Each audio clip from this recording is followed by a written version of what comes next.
Welcome into 247 Sports Live. I am Emily Proud. We are so excited about today's show. I can already see in the chat that you guys are as well. Just a reminder to make sure that you are subscribed to the 247 Sports YouTube channel. Also, hit that like button. I'm going to tell you what's on tap for today's show because we are absolutely loaded.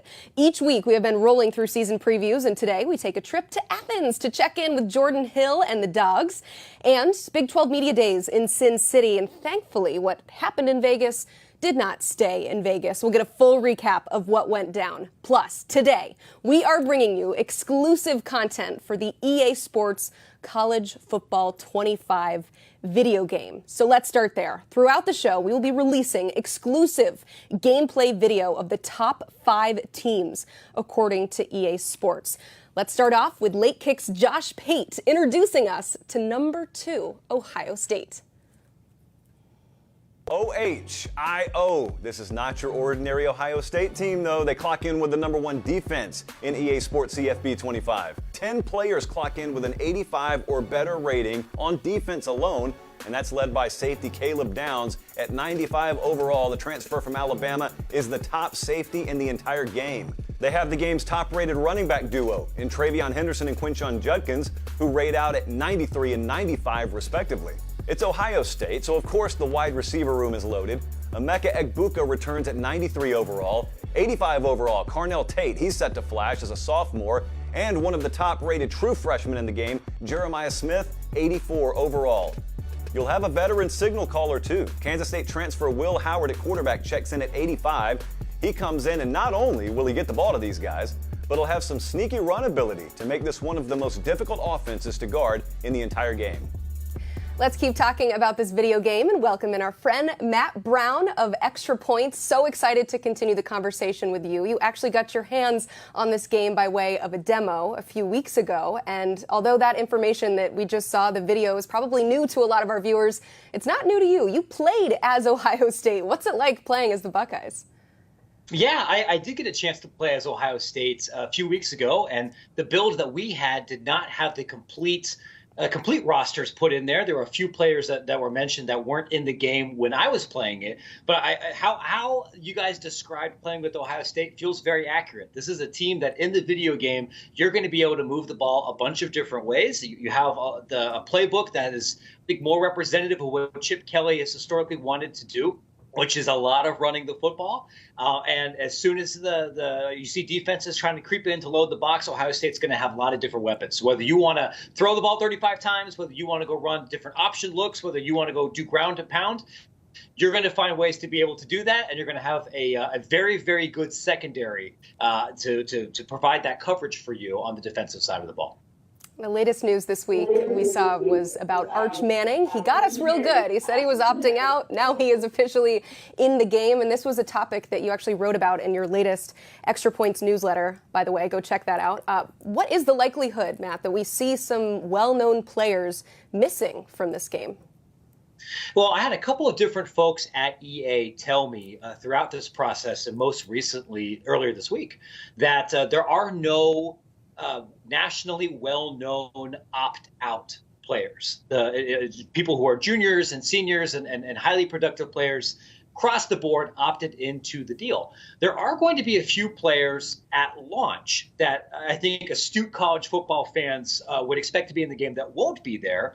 And those are going to be overwhelmingly either true freshmen who are not on campus in time to sign the paperwork, or individuals who transferred this season and were late doing so, and so they weren't officially enrolled anywhere by April 30th.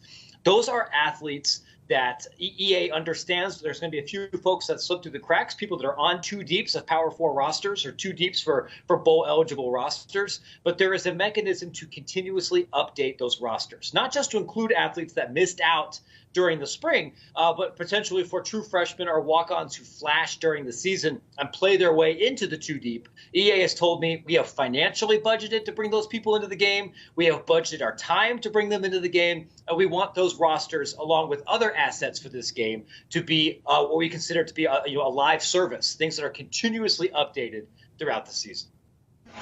All right, so the game comes out for those who purchased early access on Monday and Friday for everyone else. So, Matt, what do you anticipate next week will be like, just from a reaction standpoint?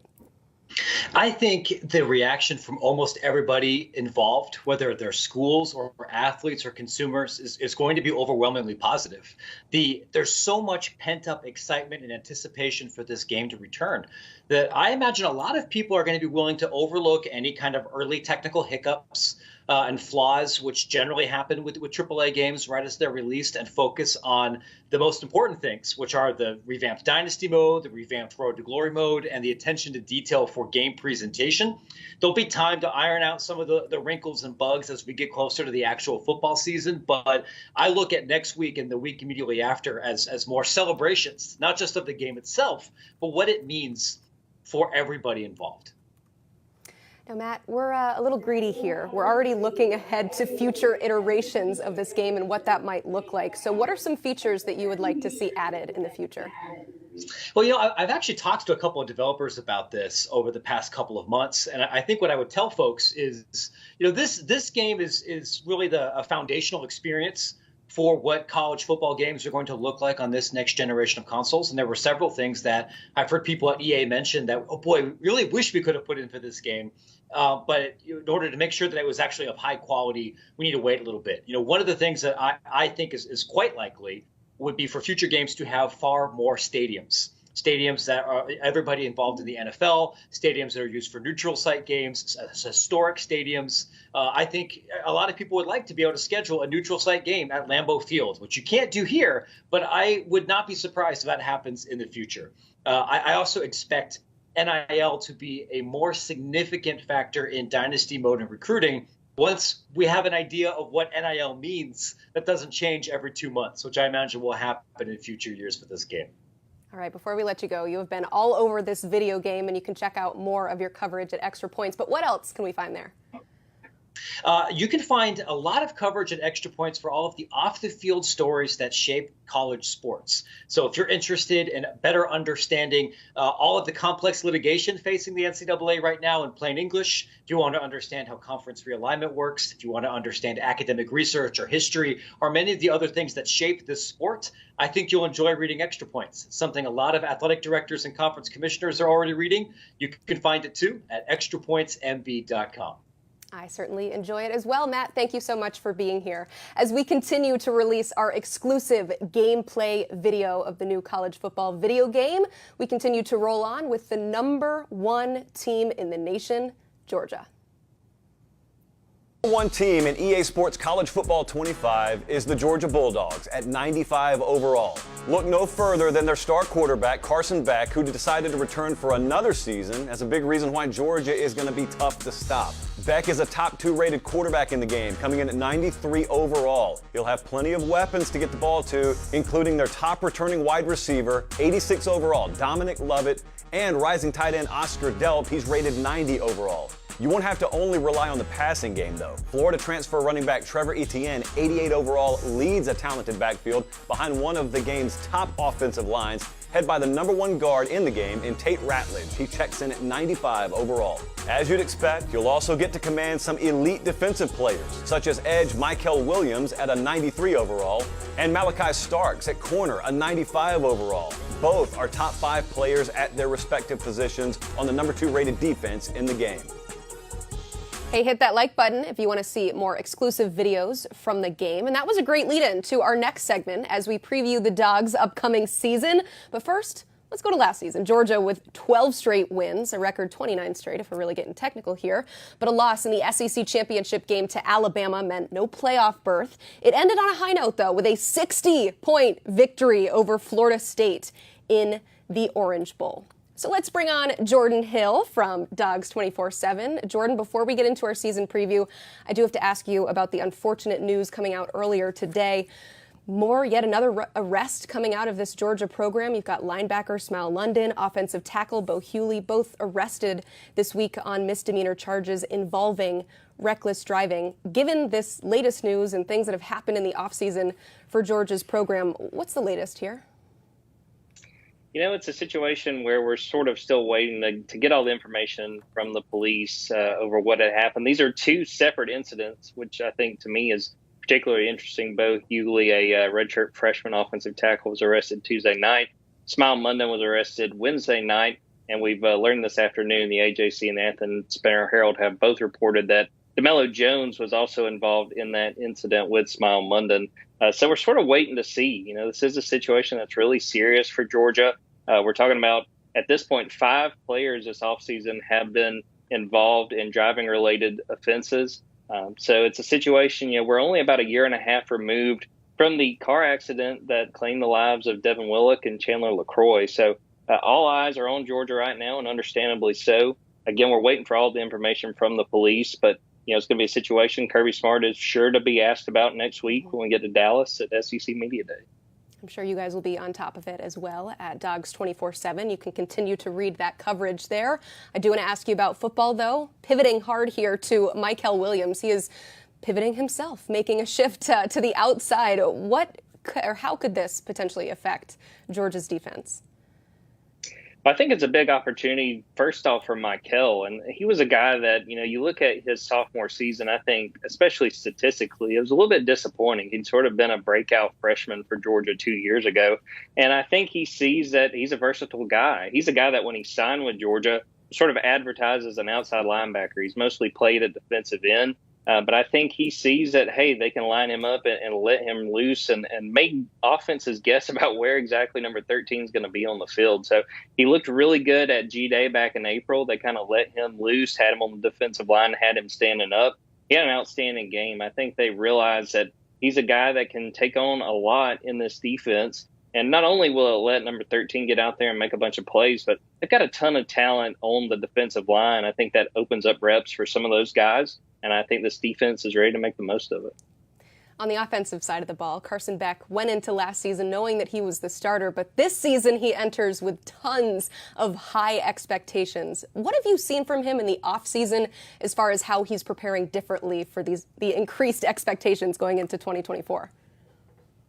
You know, starting with spring practice, when we talked to him, I mean, he admitted that it felt very different than the year before when he was fighting Brock Vandagriff for that starting role. You know, he said he couldn't help but watch, you know, what Brock Vandagriff is doing. How is he playing in this practice? What is he looking like? And, you know, now he comes in as the unquestioned starter. And I think that it allowed Carson to really focus on himself, work on his mechanics, really harp on everything that he could clean up before this season. And yeah, I think we've continued to see that through the offseason. I know Dylan Bell shared a photo early in the summer of Carson Beck, Dylan Bell. I think Colby Young was out there as well, getting in those reps on their own. You know, the coaches can't organize some of those practices, but I think Carson's done a very good job of stepping up as a leader, trying to get on the same page with an offense that looks loaded. I mean, looking at the video game a few minutes ago, I think a lot of that is going to translate to real life. He has got a lot of weapons around him. He's one of the Heisman favorites going into the season, and I think it's for good reason. But based on everything we've seen, I think that Carson has made the most of this offseason. He realizes he's got a very big opportunity ahead of him. Yeah, Kirby Smart and his staff doing work, putting together the #1 recruiting class headed into this year, of course, headlined by 5-star defensive backs Ellis Robinson and KJ Bolden. How much of an impact do you anticipate this freshman class making this fall? Well, it's always hard to break that starting role or even the two deep at Georgia just with the talent that they've accumulated over the years. But I think looking at those two DBs, those are the guys that have great opportunities. KJ Bolden, we continue to hear great things about him. I think he's a guy that it's a matter of when, not if, that he winds up breaking into that starting role. Opposite of Malachi Starks back there at safety. And a lot of great things about Ellis Robinson as well. I mean, he came in and went through bowl practices, and you were hearing immediately about just how insane his length is at cornerback and what he's able to do. I think those two guys are really well positioned to make some kind of impact sooner rather than later. But there's a few other guys I'm watching too. Nate Frazier, who's a running back that's just getting here in the summer. Joseph Jonah Ajanye, a defensive lineman that they got that very, very impressive through the spring. Again, I always try to pump the brakes on really, talking highly about these freshmen because they're going to run into a wall. They're going to have situations where it doesn't quite go like it used to when they were playing on Friday nights. But there's no doubt that there's a reason this was the #1 class in the country. And I think several of those guys are going to make an impact by the time it's said and done. Jordan, when we do these season previews, we've been ending on a question just about the expectations for insert team here with the changing landscape of college football. Georgia is definitely seeing some things changing around them, right? You have 2 new teams in the SEC, no divisions, no Nick Saban, a 12-team playoff. But how does that change the expectation for the Bulldogs this year? I think that really looking at all the changes, I think the departure of Nick Saban, I think Georgia fans see this as a golden opportunity to jump back in and try to win their 3rd national championship in 4 years. And obviously it's going to be difficult. You look at that schedule at Alabama, at Texas, at Ole Miss. I think you're looking at a situation where it's going to be hard to go undefeated in the regular season, but at the same time, it's kind of the perfect season to have this schedule. You've got the 12-team playoff. You've got a little bit more wiggle room if you do drop one of those games. But, I think, again, this is a team with championship aspirations. I don't think Kirby Smart would admit this, but I think that it is kind of beneficial that they lost that SEC title game when you look to this year. I think it's a very easy way to motivate this team to say, look, we fell short last year. I think you're going to hear that quite a bit in Dallas at SEC Media Days. This team's got a chip on its shoulder despite all the games it's won in the last few years. And I think that's really dangerous if you're one of the teams having to play Georgia this season. Oh, yeah. We know Kirby Smart in the past has been grasping at straws to try to find something to motivate his team when they've been so perfect for so long. And now Alabama, Nick Saban gave it to him by way of a defeat in the SEC championship game. So look out for those dogs. Jordan, thank you so much for being here. As always, you can check out more of his great work at Dawgs247. He and the entire crew provide the best coverage of what could be the best team in college football this season. So check it all out at Dawgs247.com. And speaking of the SEC, now is as good a time as any to go ahead and release some more exclusive videos of college football 25 with the number 4 team, Alabama, and number 5, Texas. Post-Saban era is here, but the Crimson Tide will still be an elite program. They clock in as the number 4 team. They may have one of the most fun players in EA Sports CFB 25 to play with. Quarterback Jalen Milroe, 90 overall. Not only can he throw the deep ball with impeccable timing, but he has the ability to run up and down the field with one of the highest speed ratings of any quarterback in the game at a 91. Jeremy Bernard transferred from Washington. He's at an 85 overall. The run game will be fierce, too, as Alabama has a stable of backs to deploy behind a huge offensive line led by Tyler Booker. Just because Nick Saban left doesn't mean the defense is going anywhere. Led by Malachi Moore at 92 overall and Deontay Lawson graded 90 overall, this unit is not only stacked with top talent, but loaded with depth. The Tide have 8 players clocking in at 83 or higher, including the number 1 kicker in the game in Graham Nicholson. The Tide going to keep rolling in Tuscaloosa.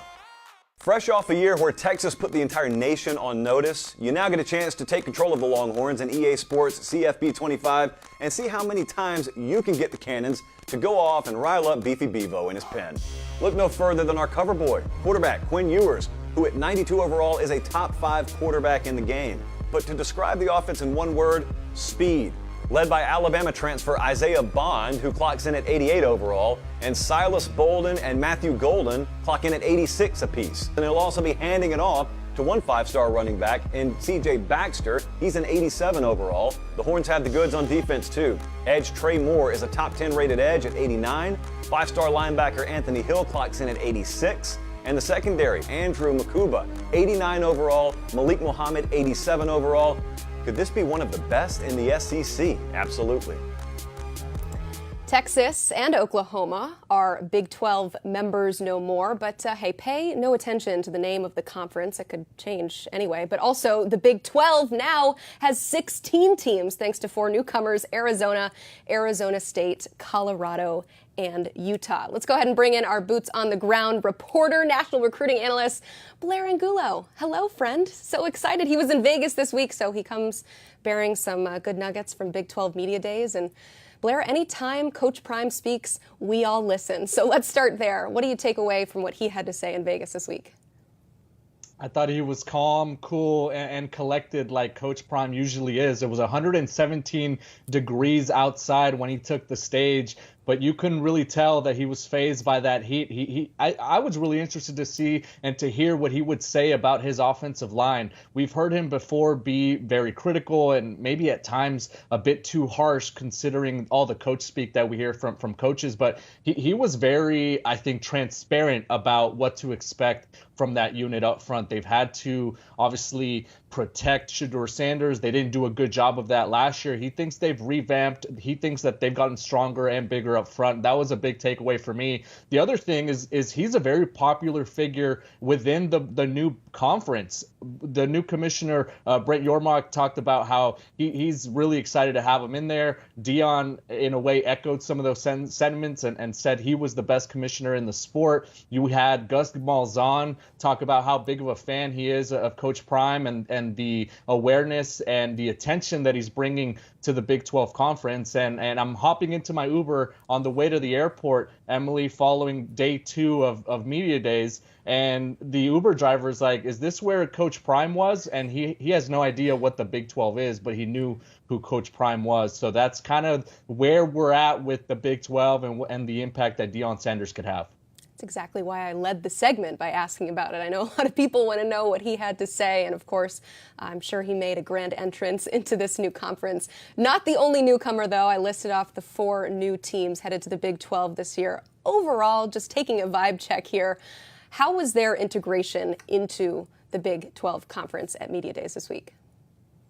I think it's going to go really, really well because these programs have been very competitive in the Pac-12. We're talking about Utah and the 2 Arizona schools, Arizona and Arizona State. Let's begin with the Utes. They are favored to win the Big 12. According to the media poll, they return a loaded roster, a lot of experience. Kyle Whittingham has already named his head coach in waiting and his defensive coordinator, Morgan Scalley, and he said that the change in conference really, I think, refreshed him and reinvigorated his interest in the sport. It's in a way allowed him to hit the refresh button. I think they're going to be a very capable power that can step in right away and compete with some of the top teams in the Big 12. And then the 2 Arizona schools, Arizona first coming in, having a really good roster with T-Mac, the first round NFL draft receiver that's being projected to go really high.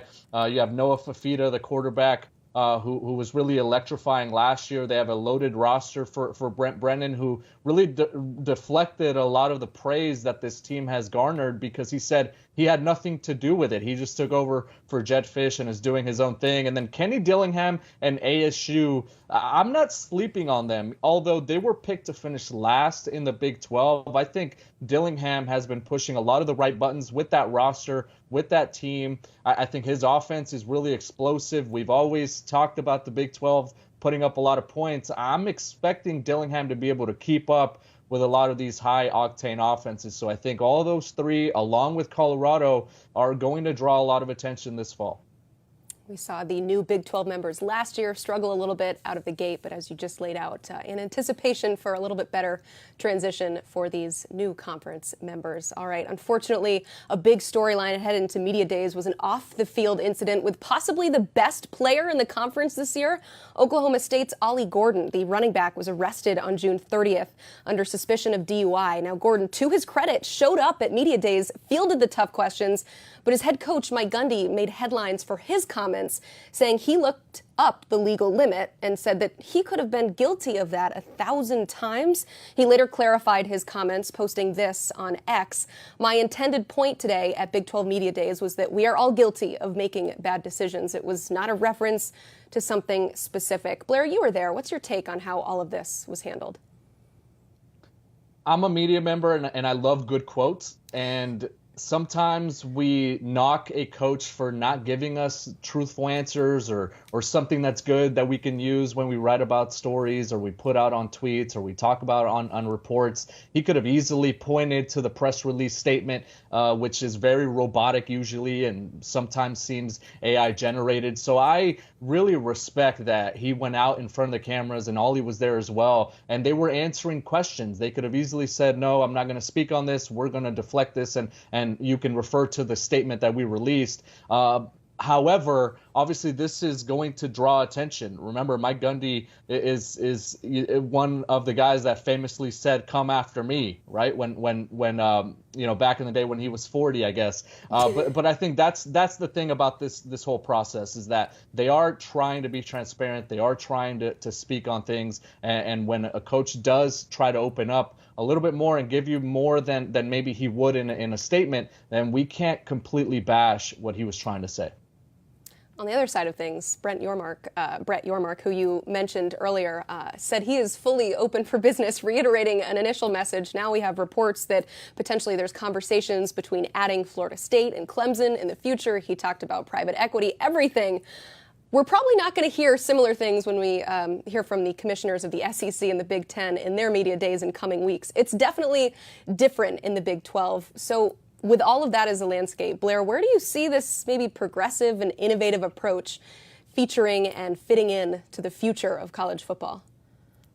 If I'm a fan of a Big 12 program, I am super excited that he is the commissioner, because you can tell that he doesn't want to be left behind. He's at the forefront of a lot of conversations, of a lot of innovation, of a lot of things that they want to do from a branding standpoint. We heard basically every head coach talk about NIL and the revenue share and how every team in this conference is going to be able to match and really, in a way, kind of maximize what they can give players. So they're out in front of that. And also the other thing is, he called this the deepest conference in America, and it's hard to argue against that, because from a parity standpoint, from a competitive standpoint, sure, they might not have a number of college football playoff candidates, but I think week in and week out, Emily, on Saturdays, we're going to be tuning in and watching Big 12 football. And I think from an entertainment value, that's going to carry a lot of weight. So I'm really excited to see what they're able to do. They continue to expand and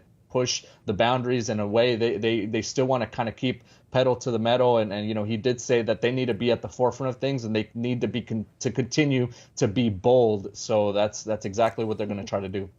You were in Vegas, and our friends in the desert definitely agree with that sentiment, just how competitive the Big 12 is going to be this year. The early lines are so tight with all of these games, so it's going to be fun to watch. While we've got you, we've got to ask about an upcoming commitment here on Saturday on the 247 Sports YouTube channel. 5-star wide receiver Derek Meadows will make his college commitment live.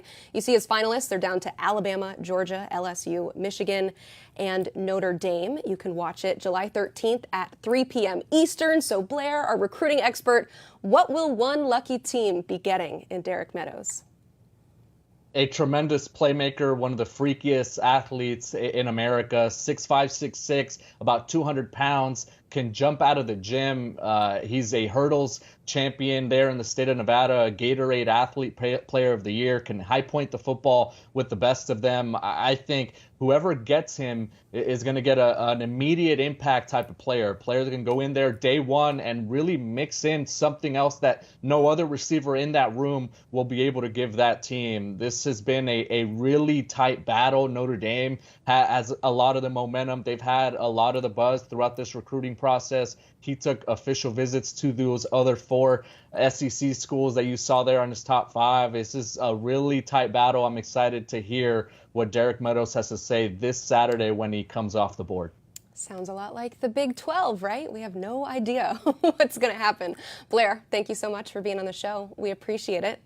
We are going to continue to release some of the exclusive videos that we have as it pertains to the College Football 25 video game. But stay tuned for more exclusive videos ahead of the game's release next week. Not just today. We're releasing them today, but also throughout the weekend. So stay tuned. But before we say goodbye, here's our final video for number 3, Oregon. Oregon Ducks look like they have all the firepower they need to immediately contend as they clock in at number 3. Just look at the offensive firepower as to why you should play as the Ducks in EA Sports College Football 25. Led by Dylan Gabriel, he clocks in at 92 overall, top 5 quarterback overall, and now he has one of the most talented wide receiver duos in the country surrounding him. Tez Johnson returns from a 1,000-yard receiving season in 23, and he's a 91 overall. But he's not alone. Oregon brings in former 5-star wide receiver Evan Stewart. He clocks in at 90 overall. The defense is not far behind, led by Jabbar Muhammad at a 91 overall grade, Jordan Birch, 88, Jeffrey Bassa, 87. The folks in Eugene should be salivating to play with all the playmakers they have.